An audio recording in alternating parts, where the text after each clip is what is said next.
A primera vista, era solo un día típico en una clínica de barrio. Un hombre estaba sentado en la sala de espera junto a su hija de 13 años.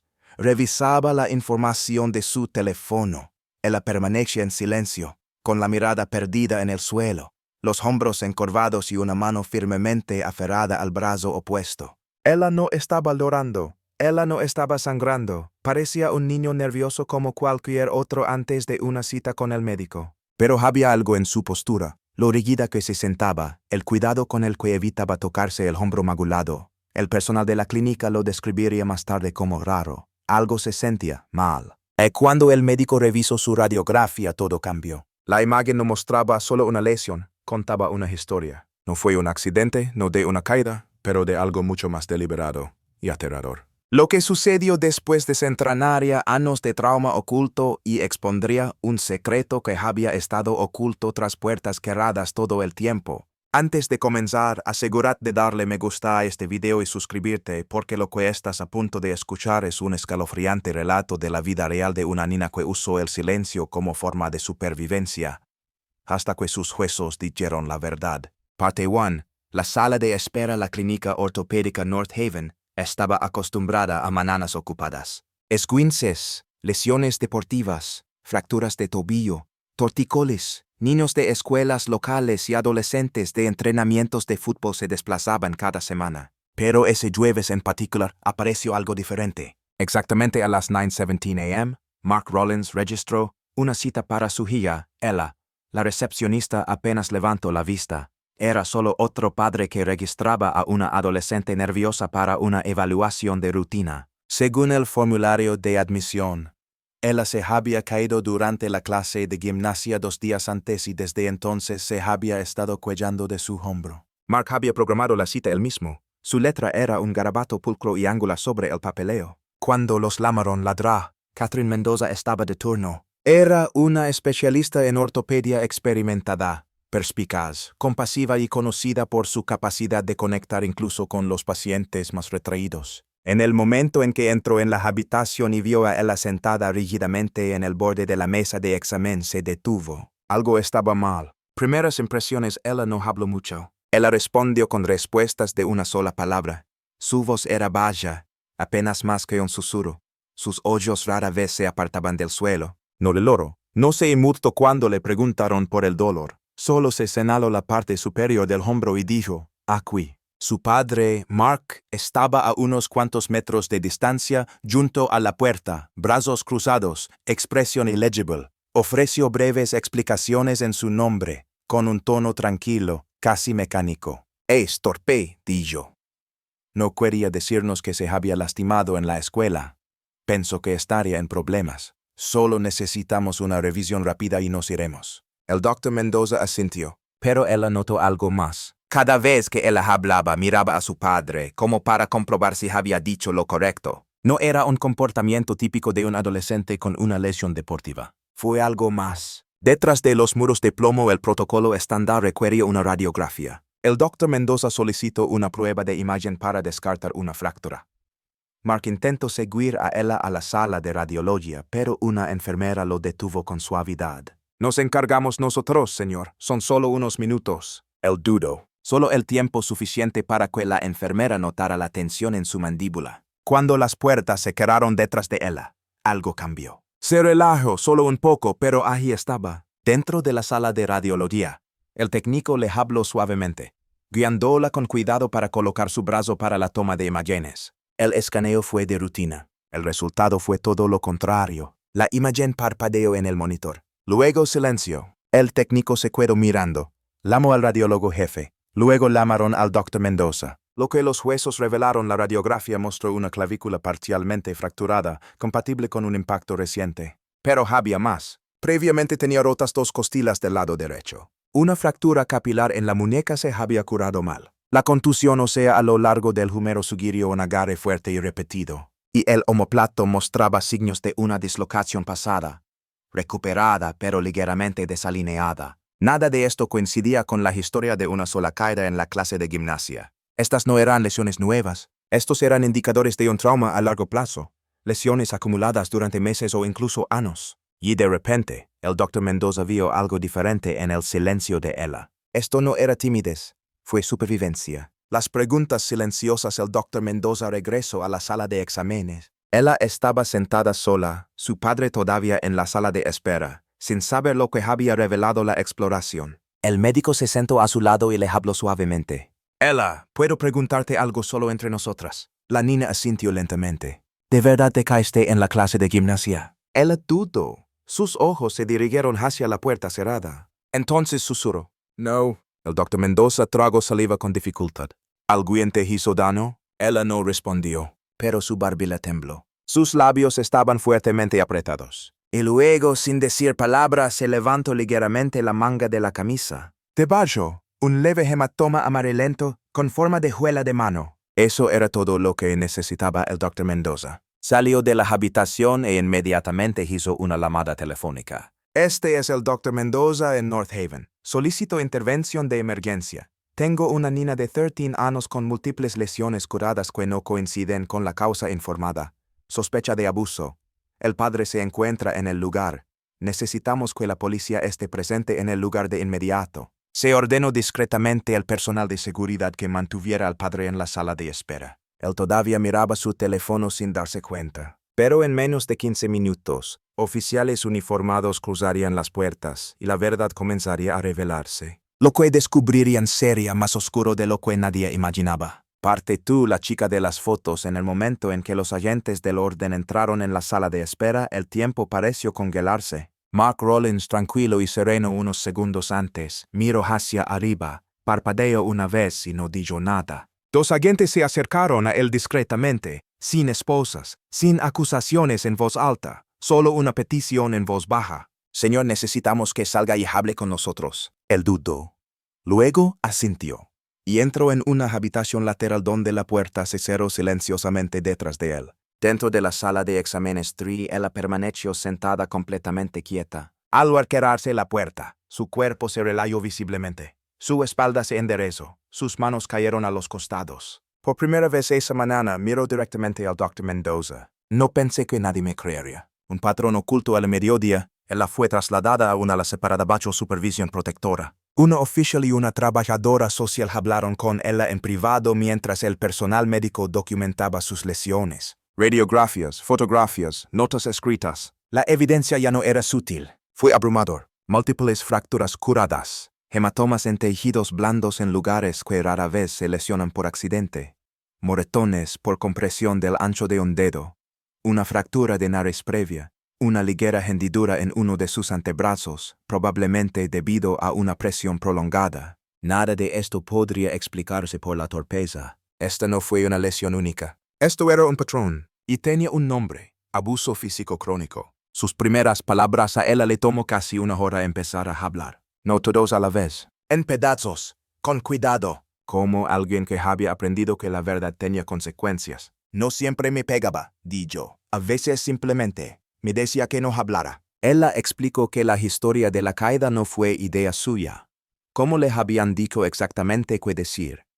Cómo cada palabra en la clínica había sido ensayada esa mañana en el coche. Dijo que si lo arruinaba me levarían y nadie me quería. La madre de ella se fue desde que tenía 6 años. No hay familia extensa cerca. No hay informes conocidos en la escuela. Había aprendido a vivir en pequeño, a hablar en voz baja, a desaparecer en su interior. Hasta esa mañana, cuando sus heridas finalmente gritaron más fuerte que su voz alguna vez lo había hecho. El sendero digital esa noche, los oficiales obtuvieron una orden judicial y registraron la casa de los Rollins. A primera vista, estaba ordenado, suburbano, común. Pero los investigadores lo sabían mejor. Revisaron el teléfono, la computadora portátil y los correos electrónicos de Mark. Y fue entonces cuando encontraron la carpeta, oculto en una unidad cifrada denominada documentos escolares. Dentro, cientos de imágenes. Algunas eran inofensivas, fotos de vacaciones, recibos, formularios de seguro, pero enterradas en lo más profundo había fotografías de ella, tomadas desde ángulos extraños. Se hizo un acercamiento a los moretones, algunos con fechas escritas en notas adhesivas en el marco. Catalogado, dijo el investigador principal, como alguien que siga un proyecto. Fue escalofriante. No había placer visible en las fotos, no había señales de regodio. Solo documentación fría y metódica. Y luego encontraron algo más. Un diario. No es de ella. De Mark. Las entradas del diario no estaba escrito a mano. Era un registro digital. Cada entrada tiene fecha y hora. Algunas solo una frase. Otras párrafos. Muchos de ellos tenían que ver con la disciplina. Otros sobre construir resiliencia. Algunos eran más oscuros. Volvió a desobedecer. Se negó a responder directamente. Se aplicó la corrección estándar. El miedo es mejor maestro que la paciencia. Ella conoce las reglas. El dolor las aclara. A estas alturas, los fiscales ya tenían suficiente para presentar cargos. Pero el diario reveló más que solo abuso físico. Señaló una manipulación psicológica. Mark había creado un sistema de comportamiento completo, diseñado para controlar a ella por completo. Y había funcionado, hasta esa mañana. Hasta que dejó que alguien viera lo que no podía decir. Los registros escolares generan más alarmas. Al día siguiente, los oficiales se comunicaron con la escuela de ella. Sus profesores estaban sorprendidos. Es tranquila, saca sobresalientes, nunca es un problema, es educada, siempre da las gracias. Pero entonces una profesora lastra. Carver recordó algo. 3 semanas antes, ella había entregado un trabajo de escritura creativa. Un cuento corto titulado La chica en la casa de cristal. El protagonista, una niña que no podía hablar sin permiso. Quien sonrió por fuera pero dejó mensajes en los espejos cuando nadie miraba. Lastra. Carver lo leyó, elogió la creatividad y siguió adelante. Ahora se dio cuenta. Había sido un grito de ayuda. Nadie había respondido. El arresto a la mañana siguiente, Mark Rollins fue arrestado formalmente. Cargos incluidos: maltrato infantil agravado, poner en peligro a un menor, coerción psicológica, posesión de documentación ilícita de un menor en apuros. Cuando le leyeron sus derechos no protestó. Él solo dijo: ella era mía para criarla, sin remordimientos. No me arrepiento. Solo la creencia de que lo que había hecho no era abuso, pero la crianza de los hijos. Parte 3. La casa segura después de que arrestaron a su padre. Ella no fue llevada a casa. Ella no regresó a la escuela. No regresó a su habitación con la cama perfectamente hecha, las cortinas que nunca le habían permitido abrir ni los estantes llenos de libros que no le habían permitido elegir. Ella fue a un lugar completamente nuevo. Un lugar pequeño y cálido llamado Willow Ridge Residential Center, conocido localmente como un refugio seguro temporal para menores que se recuperan de un trauma doméstico. Las paredes estaban pintadas en colores suaves y acogedores. El personal estaba tranquilo. No hay puertas cerradas, no se permiten voces elevadas. Y por primera vez en su vida, ella durmió toda la noche. Los 3 primeros días al principio apenas hablaba. Ella respondió sí o no cuando se le preguntó. Ella mantuvo sus ojos en el suelo.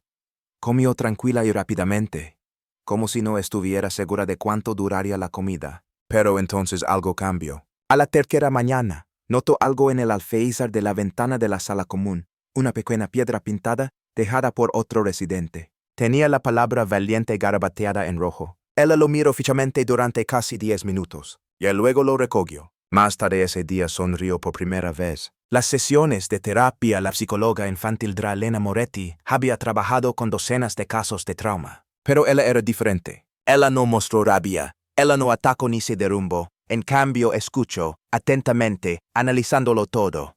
Es como si fuera una descifradora de códigos, dijo el Dr. Moretti. Ella observa tu rostro, tu tono, mide la seguridad en tiempo real. En su primera sesión, ella no habló hasta el final. Pero cuando lo hizo, dijo algo que heló la habitación. Solía pensar que mis huesos eran como papel, pero seguí doblándome y no me rompí. Un secreto aún no revelado mientras las heridas físicas de ella sanaban. El Dr. Moretti sintió que todavía había algo que ella no estaba diciendo. Una sombra detrás del trauma. Algo tácito, incluso después de las radiografías, los moretones, las entradas del diario. Ella preguntó suavemente. Ella, ¿hay algo que todavía tengas miedo de decirnos? Ella se quedó en silencio. Entonces, en lugar de hablar, se levantó y caminó hacia la ventana. Metió la mano en el bolsillo de su chaqueta, donde había guardado algo escondido desde el día que llegó. Ella se lo entregó al Dr. Moretti. Era una unidad flash, sin etiqueta, simplemente pegado con capas de envoltura aislante. El video la unidad contenía exactamente un archivo. Un video granulado y mal iluminado, grabado a través de una grieta en una puerta. Mostró el dormitorio de ella, la y su padre. Él no estaba gritando. Él no estaba bateando, hablaba en voz baja y controlada. pero sus palabras eran aterradoras. Si alguna vez se lo cuentas a alguien, no te creerán. Si hablas con un médico pensará que estás loco. Si le oras, te lo quitaré todo. Y se oyó la voz de ella suave y temblorosa, respondiendo: Bueno, buena chica, dijo, quédate quieta. El resto del metraje fue cortado, pero fue suficiente. Suficiente para que la fiscalía vuelva a abrir y aumente los cargos. La sala del tribunal cuando el caso llegó a juicio. Ella no fue obligada a testificar. El vídeo hablaba por sí solo. Los historiales médicos, el diario digital, la evidencia fotográfica. La defensa de Mark Rowland se derrumbó en 2 días. El juez describió su comportamiento como mutilación psicológica sistemática disfrazada de disciplina parental. Fue condenado a 24 años sin libertad condicional. Cuando se leyó el veredicto, ella no lloró. Ella simplemente permaneció sentada en silencio, con las manos cruzadas sobre el regazo, como alguien acostumbrado a sobrevivir a las tormentas. Pero más tarde, de regreso en Willow Ridge, pintó una nueva piedra para la ventana. Dijo, gratis. Parte 4. La lista de ella una semana después de terminar el juicio. Ladra. Lena Moretti se sentó con ella bajo el sauce del jardín central de la casa de seguridad. Todo estaba en silencio, solo se oía el suave susurro de las hojas y el aroma de la hierba calentada por el sol. Ella se había vuelto más fuerte en esas semanas. Ella estaba comiendo más, hablar con oraciones completas, durmiendo toda la noche. Y ese día ella trajo algo nuevo a su sesión. Una hoja de papel de cuaderno doblada, deshilachada en los bordes. En la parte superior, con una letra clara, se leía: Ella lista. El Dr. Moretti la miró con una suave sonrisa.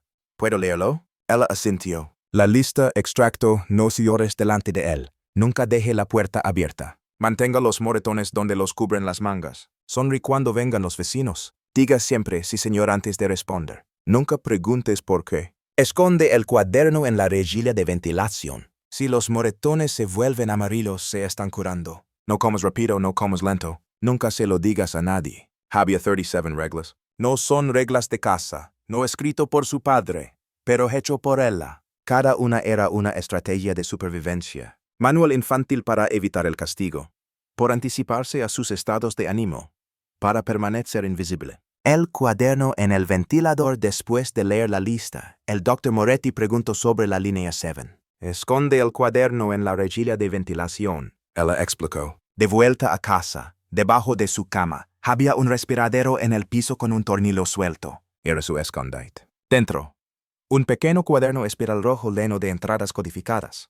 Fechas, niveles de dolor, puntuaciones emocionales, días seguros versus días peligrosos. Había creado un sistema de seguimiento. Los puntos rojos significaban rabia silenciosa.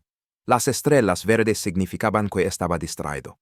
Los cortes negros significaban que el castigo ya había ocurrido. Quería poder predecirlo, dijo. Si pudiera predecirlo, podría estar listo. Los agentes regresaron más tarde a la casa. El cuaderno seguía a Ali. Lo recopilaron y las entradas se utilizaron para confirmar aún más el testimonio de ella, incluso identificando lesiones de manera retroactiva a lo largo de un periodo de tiempo. Fue desgarrador, pero también reveló algo notable. Resiliencia, incluso en silencio.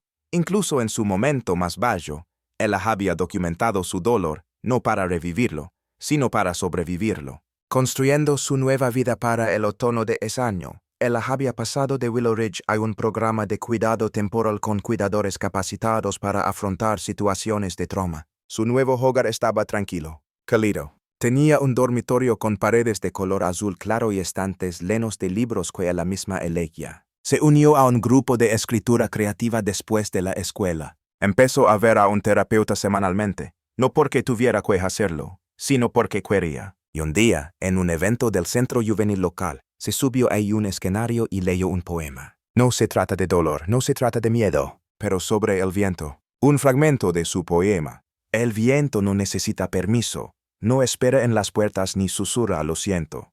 Se precipita y hace que todo se mueva. Quiero ser el viento. Su trabajadora social lloró en silencio en la última fila. El Dr. Moretti también estaba allí aplaudiendo. Ella no miró hacia atrás. Ella simplemente se quedó quieta, absorbiendo los aplausos como si fueran la luz del sol. Por primera vez en su vida, ella no se doblegaba. Ella se estaba levantando. Parte 5. La carta que ella misma escribió. Pasaron los meses. Las estaciones cambiaron. Ella cumplió 14 años en un hogar tranquilo en el campo. Se acabaron las puertas cerradas. Se acabaron las reglas susurradas. Solo viento, campos abiertos y espacio para respirar. Ella se estaba recuperando, no solo físicamente, sino también en partes de sí misma que nadie podía ver. Ella seguía calada, todavía cautelosa. Pero ahora su silencio se sentía diferente. No como el miedo. Me gusta la fuerza. Una nueva tradición, una mañana, su madre adoptiva la encontró en la mesa de la cocina, doblando un cuadrito de papel. Parecía una nota,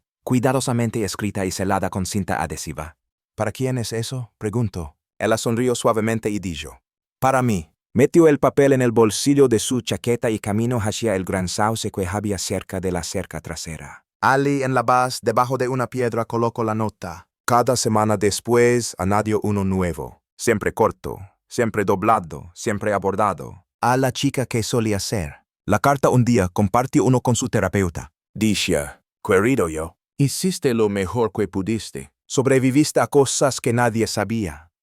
Guardaste secretos que no pediste. Esperaste a que alguien viera la verdad cuando a ti no te permitieron decirla en voz alta. Eso fue valiente, eso fue suficiente. Ya estás a salvo, puedes dejar de fingir, puedes respirar hasta el fondo. Ya no tienes que ser pequeño. Amar a mí. Su terapeuta le preguntó si quería seguir escribiéndolas. Ella said no. No creo que lo necesite más. Lo que dejó atrás al final, ella nunca regresó a su antigua casa. Ella no quería. Ella donó los libros de su infancia a la biblioteca. Ella pidió visitar su antigua escuela, no para revivir nada, sino para agradecerle a la maestra que, sin saberlo, leyó su historia codificada. Lasra Carver lloró cuando la vio, y ella la abrazó en silencio, como alguien finalmente lo suficientemente fuerte para perdonar al mundo por no haber visto las señales. Una reflexión final: la historia de ella no se trata solo de lo que le quitaron, se trata de lo que ella recuperó. Voz, agencia, paz y la tranquila confianza de que ya no necesitaba una lista para sobrevivir. Ella tenía algo mejor ahora, un futuro. Esta es la historia de una niña cuya radiografía le salvó la vida, cuyo silencio hablaba más fuerte que los gritos, y cuya supervivencia se convirtió en un modelo para la curación.